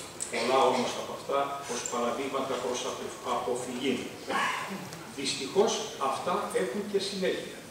Οι εσφαλμένες αποφάσεις επί θεμάτων εξωτερικής και αμυντικής πολιτικής δεν επανορθώνονται, μας ταλανίζουν και μας βασανίζουν και τα παιδιά μας. Η κατά περίπτωση ανάλυση έχει ήδη καλυφθεί πλήρως, όπως είπα και προηγουμένως, από τους εκλεκτούς ομιλητές. Εγώ θα επαναλάβω αναγκαστικά γνωστά πράγματα και θα προσπαθήσω να τονίσω τα κατ' εμέ ζωτικά. Και θα μου επιτρέψετε να κάνω και, επειδή θα είναι γνωστά αυτά που θα πω, είναι κουραστικά ίσως λίγο, αλλά θα κρίνω άκρως αναγκαία για να δώσουμε τη συνέχεια πώς και ποιες αποφάσεις ελήφθησαν και για ποια αντικείμενα άφησαν δυσμενή συνέχεια. Τις απειλές και τους κινδύνους που έχει η χώρα τις προσδιορίζει όχι το στράτευμα, όχι τα επιτελεία, τις προσδιορίζει η εκάστοτε κυβέρνηση, η οποία έχει, πρέπει να έχει, ως κύριο μέλημα την συνεχή και συνολική σχεδίαση χρησιμοποιήσεως του ανθρωπίνου δυναμικού και όλους τους διαθεσίμους όρους και μέσα για την αντιμετώπιση της απειλής και για την αντιμετώπιση των ενδεχομένων κινδύνων. Η σχεδίαση περιλαμβάνει βεβαίως και την πρόληψη και διαχείριση κρίσεων. Ο σχεδιασμός, κατά κύριο λόγο, της οικονομικής, εξωτερικής και αμυντικής πολιτικής συνιστούν την έννοια της εθνικής στρατηγικής. Το εργαλείο δηλαδή με το οποίο το κράτος σχεδιάζει και επιτυχάνει τους εθνικούς αντικειμενικούς σκοπούς με μακρά προοπτική. Σε ό,τι αφορά τώρα την αποτροπή και την αντιμετώπιση της απειλής και των κινδύνων, την αιχμή του δώρατος αποτελούν οι ένοπλες δυνάμεις της χώρας. Η ικανότητά τους, ως συνισταμένη αφενός μεν της φυσικής αποδόσεως του προσωπικού, και αυτά τα τονίζω γιατί παρακάτω θα δούμε που ανετράπησαν, και μέσων και αφετέρων των ηθικών δυνάμεων του προσωπικού, είναι μέγεθος κρίσιμο και μετρήσιμο. Το μέγεθος αυτό, όπως γνωρίζουν οι συνάδελφοι των παρισταμένων, ονομάζεται μαχητική ισχύς και με αυτήν συγκρίνουμε τη δική μας ισχύ με την ισχύ του αντιπάλου και καταλήγουμε στο αν υπάρχει ή όχι ισορροπία ισχύως και ποιες είναι οι βλαπτικές συνέπειες της μη υπάρξεως της ισορροπίας. Όλες οι κυβερνήσεις μέχρι τώρα θεωρούν ότι η απειλή για την Ελλάδα υπάρχει. Η κίνδυνη για τους κινδύνους ασφαλείας δεν θα ασχοληθεί. Και αυτή είναι η εξανατολώνα, η οποία αντιπροσωπεύει την Τουρκία με την αναθεωρητική της συνεχή πολιτική, η οποία αναθεωρητική πολιτική κατά βάση στηρίζεται στις αντιλήψεις του ζωτικού χώρου και παίρνει διάφορα ονόματα, το τελευταίο είναι νεοοθωμανισμός, ανεξάρτητα από τις αδυναμίες που έχει ή τα εσωτερικά του προβλήματα.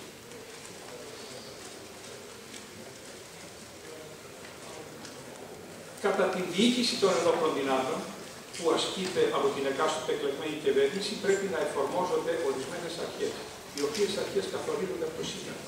Και αυτές είναι, τις αναφέρω αντιγράφοντας τις από το Σύνταγμα. Πολιτικός έλεγχος των ενόπλων δυνάμεων, κομματική ουδετερότητα, αξιοκρατία, αποτελεσματικότητα. Η παραβίαση της αρχής της κομματικής ουδετερότητας, που αυτή ορίζεται ρητά από το Σύνταγμα, εξαφανίζει την αρχή της αξιοκρατίας. Διότι με τον κομματισμό εισάγει κομματικά κριτήρια στις προαγωγές και τοποθετήσεις και διαλύει την ιεραρχική δομή του στρατεύματος. Όταν λέω στράτευμα, εννοώ ασφαλώς και τους της κλάδου. Μακρόπνοα καλλιεργεί καθεστωτική νοοτροπία κυβερνητικού στρατεύματος. Η αναξιοκρατία ευνοεί τη μετριότητα, που εξαφανίζει την ποιότητα και την αρχή της αποτελεσματικότητας που μνημόνευε και συντηρεί την υπανάπτυξη. Τελικώς, αυτά συνεπάγονται τον βασανισμό των ανθρώπων, των συγκεκριμένων στελεχών για την προηγούμενη περίπτωση, και εξοβελίζουν κάθε επιδίωξη αριστείας και καταρακώνουν το ηθικό. Κυριαρχία της κομματικής εντάξεως. Όταν μιλάει το Σύνταγμα για κομματική ουδετερότητα, δεν αναφέρεται στην πολιτική αντίληψη. Αυτό είναι ότι ο καθένας έχει όποια πολιτική αντίληψη, όποια θέση θέλει. Αλλά όταν μιλάει για ουδετερότητα, λέει ότι δεν έχει κανείς το δικαίωμα να χρησιμοποιεί αυτή την ένταξη εντός του χώρου υπηρεσίας. Κυριαρχία λοιπόν της κομματικής εντάξεως και ιδιοτέλεια, σε συνδυασμό με την έλλειψη ικανότητας, παραγωνίζουν τον ορθολογισμό και οδηγούν σε εσφαλμένες εκτιμήσεις και αποφάσεις που αποβαίνουν εις βάρος των εθνικών σκοπών και της μαχητικής ισχύως των ενόπλων δυνάμεων. Με πολύ μακρόπνοες συνέπειες. Μερικές από αυτές τις ζούμε ακόμα.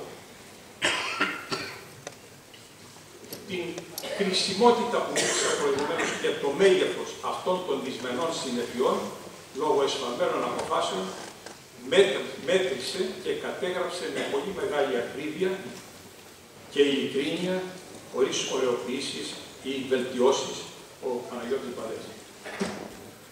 Αποφάσεων που αφορούσαν και αφορούν στα εθνικά κυριαρχικά δικαιώματα, στην προμήθεια μιζώνων οπτικών συστημάτων, στην διαχείριση κρίσεων και στον χειρισμό του προσωπικού.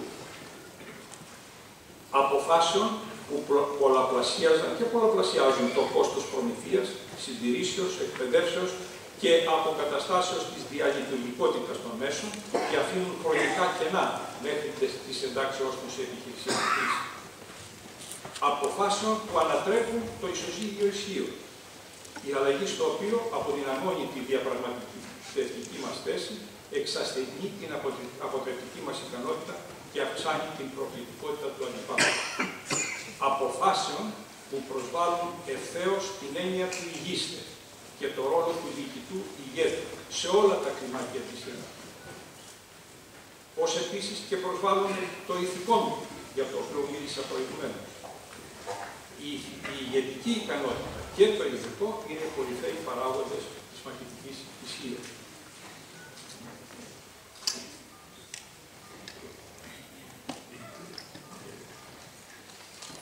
Η εκ των υστέρων προσπάθεια διορθωτικής καταγραφής γνωστών πράξεων και καταστάσεων, που σε πολλά κείμενα συναδέλφων που άσκησαν εξουσία από την κορυφή της διοικητικής πυραμίδος, δεν προστατεύει την υστεροφημία κανενός. Αντιθέτως, ερεθίζει και προκαλεί για περαιτέρω έρευνα και αποκάλυψη. Ο στρατιωτικός ηγέτης, βέβαια αυτά που τώρα προσπαθώ να καταθέσω, δεν αφορούν εμάς που κατά πλειονότητα ανήκουμε στην τρίτη ηλικία, διότι τα γεννόμενα που απογίνονται αφορούν κυρίως τους νεότερους. Γι' αυτό θα πρέπει αυτό το βιβλίο να μελετηθεί από όλους τους νεότερους. Ο στρατιωτικός ηγέτης, εντεταγμένος σε ένα αυστηρό πλαίσιο νόμων, κανονισμών και του όρκου του, εντός ενός συντεταγμένου κράτους δικαίου, δεν μπορεί ούτε να εκτρέπεται, ούτε να παρεκκλίνει από το καθήκον. Οφείλει να γνωρίζει, να στοχεύει, να σχεδιάζει, να εμπνέει, να πείθει, να επιβάλλει με αξιοπρέπεια, δικαιοσύνη και παράδειγμα. Έτσι συμβάλλει αποτελεσματικά, κατά την επιταγή του Συντάγματος, στην προάσπιση του δημοσίου και του εθνικού συμφέροντος. Εκτελεί δηλαδή το καθήκον του, όπως σαφέστατα προσδιορίζεται από τα προηγούμενα κείμενα. Αυτά πολλές φορές και σε συνέχεια παραβιάστηκαν κατά τρόπο βάναυσο. Τέλος, εκτιμώντας τα γενόμενα, μέχρι στην κρίσιμη αυτή περίοδο που περιγράφει, την οποία καταγράφει το βιβλίο του φίλου Παναγιώτη Μπαλέ, θα ήθελα να πω ως ανήκον στην τρίτη κοινωνία ότι κυβερνώντες και κυβερνόμενοι, διοικούντες και διοικούμενοι, τώρα που εγγίζουμε τον αδύρ της συνολικής υποστάσεώς μας, οφείλουμε με αυτοκριτική να οδηγηθούμε στην αυτογνωσία και να αλλάξουμε νοοτροπία. Αυτό το ερέθισμα μας το έδωσε με πληθωρική διάθεση ο Παναγιώτης ο Μπαλές. Σήμερα όλοι μας γνωρίζουμε τα πάντα. Δεν μπορεί κανείς να δικαιολογηθεί ότι δεν ξέρουμε. Ξέρουμε όλοι τι έχει. Επομένως, δεν έχουμε άλλη διέξοδο παρά να αυτοβελτιωθούμε. Εγώ συγχαίρω και πάλι τον Παναγιώτη του Μπαλέ για αυτή την κατάσταση της ψυχής που έδωσε και εύχομαι αυτό το βιβλίο να μελετηθεί από όλους τους νεότερους συναδέλφους, το τονίζω ως και από όλους τους Έλληνες, τους νεότερους. Γιατί είπαμε, οι γεροντότεροι δεν έχουν και πολλά να καταθέσουν από το παιδί. Ευχαριστώ πολύ όλους σας και σας ευχαριστώ.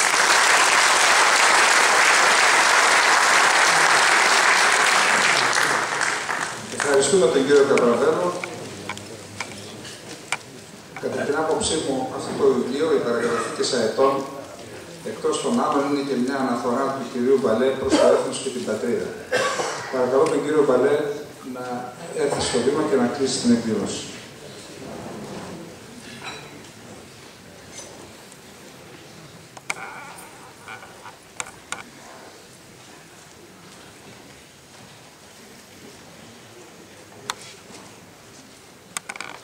Παντοσιολογιότατε, κυρίες και κύριοι, αγαπητοί συνάδελφοι.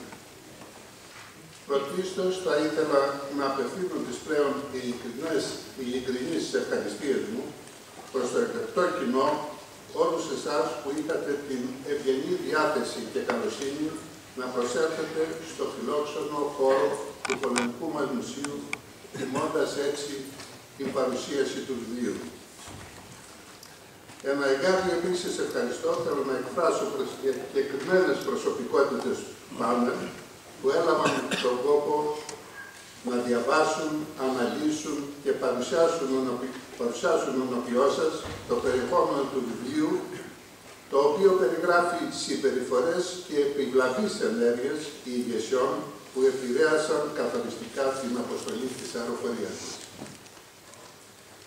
Την αποστολή δηλαδή του ιδιαίτερα σημαντικού και ευαίσθητου αυτού κλάδου στην άμυνα της χώρας μας για την προάσπιση ζωτικών εθνικών συμφερόντων σε αυτή την κρίσιμη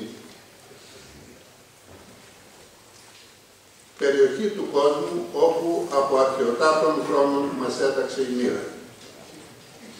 Ομοίως, ευχαριστίως οφείλω προς τους παρευρισκομένους υψηλούς επισκέπτες, τους αξιότιμους νυν και πρώην βουλευτές, υπουργούς, λειτουργούς της δικαιοσύνης, πρέσβεις, πανεπιστημιακούς, δημάρχους, επίτιμους αρχηγούς των ενόπλων μας δυνάμεων, στρατηγούς, ναυάρχους, τεράτους και εκπροσώπους του τύπου, των οποίων η παρουσία στη σημερινή εκδήλωση ιδιαίτερα επίσης με τιμά. Για το περιεχόμενο του βιβλίου σας ενημέρωσαν ήδη οι προλαγήσαντες ομιλητές του πάνελ και δεν θα ήθελα να μακρηγορήσω με περισσότερες λεπτομέρειες. Θα μου επιτρέψετε μόνο να σας περιγράψω πολύ συνοπτικά την κεντρική ιδέα συγγραφής του βιβλίου, καθώς επίσης τον επιδιωκόμενο δι' αυτής σκοπό, που δεν είναι άλλος παρά η ανάδειξη και η καταγραφή επιζήμιων αποφάσεων και επιλογών, σπανιότατα εξαμηνίες, των κομματικών ηγεσιών της δεκαετίας του 80, που έπληξαν κέρια το μέχρι τότε κεκτημένο υψηλού επίπεδου αξιώματο της αεροπορίας μας. Η ανεύθυνη επιχειρησιακά και μυσαλόδοξη κατά το στελεχών του κλάδου συμπεριφορά αυτής της ηγεσίας επέφερε την κύρια ανατροπή της μέχρι το 1982 αδιαφυσβήτητης υπεροχής της πολεμικής μας αεροπορίας στο Αιγαίο. τις σύγχρονες θερμοφύλες, όπως συνηθίζω να λέω, τις οποίες οι Έλληνες πιλότοι έχουν τη μεγίστη τιμή αλλά και την βαριά ευθύνη να φυλάνε απροσπέραστες από το καιρό της ειρήνης. Τα περιλαμβανόμενα στο βιβλίο στοιχεία δίνουν απαντήσεις σε εύλογα ερωτήματα των πολιτών αυτής της χώρας και συνεισφέρουν στην αποσαφήνιση απορριών που σχετίζονται με τα εθνικά μας συμφέροντα και τα κυριαρχικά μας δικαιώματα στο Αιγαίο. Όπως, πρώτον, γιατί η τουρκική αεροπορία πέτυχε και αλωνίζει προκλητικότατα πλέον από τη δεκαετία του 80 στο Αιγαίο. Δεύτερον, ποιες ηγεσίες, πότε και με ποιες ασυγχώρητες ενεργές των άνοιξαν την κερκόπορτα στην τουρκική αεροπορία στους ουρανούς του λίκνου της φυλής μας. Τρίτον, ποιες αποφάσεις των κομματικών ηγεσιών υπονόμευσαν το ακαταμάχητο μέχρι το 1982 της αεροπορίας μας στο Αιγαίο και την κυριαρχία της σε ολόκληρη την περιοχή. Τέταρτον, πώς φτάσαμε στην κρίση του Μαρτίου του 1987 και τι παραχωρήσαμε με την υποχώρησή μας. Πόσο έτοιμη ήταν η αεροπορία μας και ειδικά η ηγεσία του ΑΤΑ, του πολεμικού δηλαδή βραχίωνα της αεροπορίας μας, να διεξαγάγει επιχειρήσεις σε εκείνη την κρίση. Τι απεβολήσαμε στη συνάντηση του Πρωθυπουργού της χώρας με τον ΟΖΑΛ στο Νταβός τον Ιανουάριο του 1988 και πέμπτον, πώς και γιατί ο Τούρκος Υπουργός Εξωτερικών Γκυρμάζ σε δηλώσεις του στην Άγκυρα μετά την υπογραφή μνημονίου το Μάιο του 1988 στην Αθήνα είπε ότι με το μνημόνιο αυτό βάλαμε πλέον νομικά πόδι στο Αιγαίο.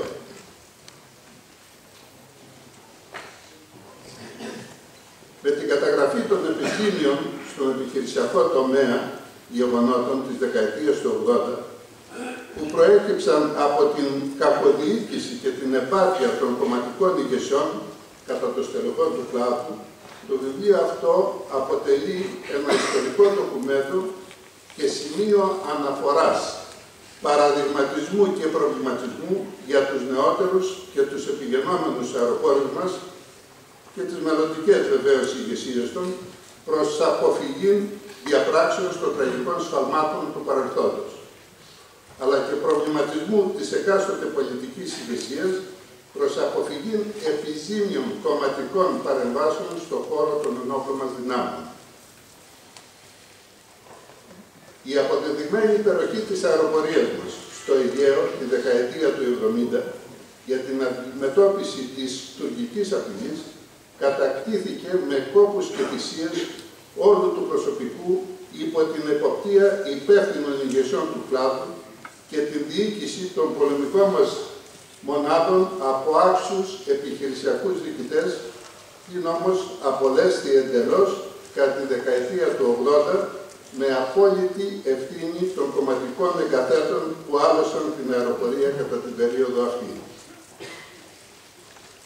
Ειδικότερα για το κεκτημένο τότε επίπεδο υπεροχής της αεροπορίας μας, αρκεί να σας αναφέρω ότι μέχρι το 1982 κανένας Τούρκος πιλότος δεν είχε αποτολμήσει να έρθει σε επαφή και να εμπλακεί σε αερομαχίες με τους άριστα εκπαιδευμένους Έλληνες πιλότους και τα υπέρτερα σε δυνατότητες μέσα που διέθετε τότε η αεροπορία μας. Τους Έλληνες πιλότους αντιμετώπιζαν με τέτοιο δέος οι Τούρκοι πιλότοι που αποχωρούσαν εσπεσμένους του ελληνικού εναερίου χώρου προτού οι ανακαιτιστές μας καταφτάσουν στην παραβιαστή αυτή περιοχή. Το τι επακολούθησε μετά το 1982 όσον αφορά στις παραβιάσεις του εναερίου χώρου του Αιγαίου, το πληροφορούνται οι Έλληνες πολίτες σχεδόν καθημερινά από τις εφημερίδες. Το γιατί θα το κατανοήσει πλήρως ακόμη και ο μη υποψιασμένος Έλληνας πολίτης, διαβάζοντας τα συγκλονιστικά στοιχεία και τις αποδείξεις που του προσφέρονται στο βιβλίο. Όσον αφορά τέλος την αφορμή της εκδόσεως αυτού του βιβλίου, σήμερα, ύστερα από 30 δηλαδή χρόνια σιωπής από την αποστραπία μου, τον Μάρτιο του 1983, η απάντηση παρατίθεται με σαφήνεια στις πρώτες σελίδες του προημίου αυτού του πονήματος. Επειδή ο χρόνος εξαντλήθηκε ήδη, θα σταματήσω εδώ για να μην σας κουράσω περισσότερο με πρόσθετες λεπτομέρειες. Σας διαβεβαιώνω πάντως ότι τη συνολική τεκμηρίωση των όσων αναφέρθησαν σήμερα ενώπιό σας θα τη βρείτε στις σελίδες του βιβλίου, το οποίο γράφτηκε ανυπόκριτα, χωρίς φόβο και πάθος, παρά μόνο στη βάση του «Θαρσίν ταλιθή λέγει του Σοφοκλή», διότι η αλήθεια είναι ιστορία και η ιστορία είναι μόνο η αλήθεια.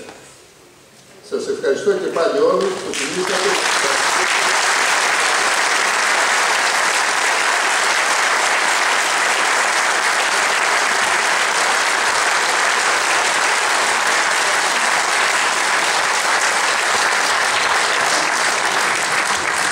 Κυρίες και κύριοι, σας ευχαριστούμε για την παρουσία σας. Απλά θα ήθελα να σας ενημερώσω ότι την επόμενη Τετάρτη, την ίδια ώρα, σε αυτή την αίθουσα, θα παρουσιάσουμε ένα εξαιρετικό πόνημα για την πρώτη-τελευταία έκδοση των εκδόσεών μας, την Ανατομία του πολέμου στο Κουρδιστάν, του Μουράτ Καραγιλάν. Ένα εξαιρετικό βιβλίο που δείχνει πώς ένας λαός μόνος γαλίζει τον δρόμο της φωτιάς για την ελευθερία, έχοντας κόντρα όλες τις δυνάμεις της ανθρωπότητας και πώς πετυχαίνει. Ένα τέτοιο δρόμο πρέπει να διαβούμε και εμείς, να βαδίσουμε και εμείς τα επόμενα χρόνια. Ευχαριστούμε πολύ.